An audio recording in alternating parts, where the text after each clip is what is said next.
grammar for 1 hour every day for a month, it's not going to help your language, because after the lesson is finished, you're going to forget everything anyway because it's boring and it's not helpful. Number 4, never ever make a comparison. Never look at one of your friends and say, wow, her English is really good. Her English is better than mine. And that's a very terrible thing.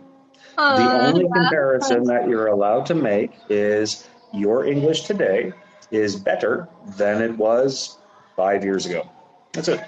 Number 5, never ever emulate. Don't do it. Don't. There is a girl from Vietnam, and she and I had this exact same conversation. I call her Susie because that's just what I call her. And when we were having our conversation, she said something funny. She said, hey, Morgan, your English is really good. And I said, thanks. And then she said something stupid. If I practice really hard, how long until I can talk like you? And my answer was, never.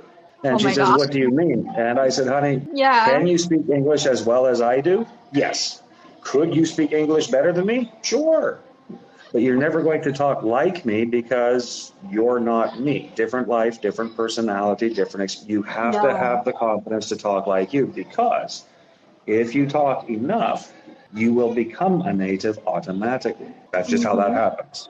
Okay? Rule number 6, you have to saturate. Saturation is number 1. You need to use your language as much as possible every day. Now, that does not mean spend a lot of money and book many, many classes. That's ridiculous. It doesn't work. If you go to WeChat or RedNote or Taobao or Bilibili, there are so many groups of people that are trying to improve their language skills. Join a social group, join a book club, join a movie review club, make a few friends. There's only one rule. You're not allowed to talk about English or English study. Talk about boys, talk about fashion, talk about food, talk about whatever you talk about in your real life, that's what you talk about. Now, this is important because you don't hear your mistakes. It's not a you thing.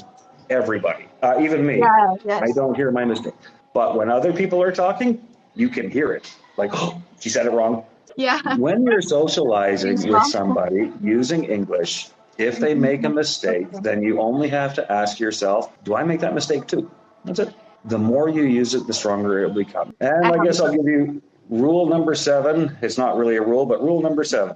If you really want to improve your language through study like this, you have to have real conversations. That's extremely important. Conversations, yes. Well, for example, some of the teachers, they will talk to you about grammar or vocabulary or pronunciation or other stuff. Now, here's the thing. I can teach you grammar for 1 hour every day for a month. It's not going to help your language. Not at all. Because after the lesson is finished, you're going to forget everything anyway because it's boring and it's not helpful. Yes. So you have to have real conversations. Now, a real conversation is when you talk about anything that is important to you. It can be positive, it can be negative, like, hey, my mom's birthday is coming, or hey, I saw this cute boy on the train, but he didn't like me, or hey, I'm really stressed out because, or whatever it is. When you talk about things that you care about, positive and negative, what happens is you don't talk here. You talk here with emotion. Now, your grammar will be wrong. Your vocabulary will be terrible. But if you talk more, that's called practice. Now, if you're talking about something important, that means I am talking about something that you care about. And when I speak, you can hear my vocabulary, my grammar, my expressions. And the more you talk in real, the more your speaking changes because you start to see patterns. It's exactly how you learned how to speak Chinese when you were a child. It's the same. Yes. Those are your rules.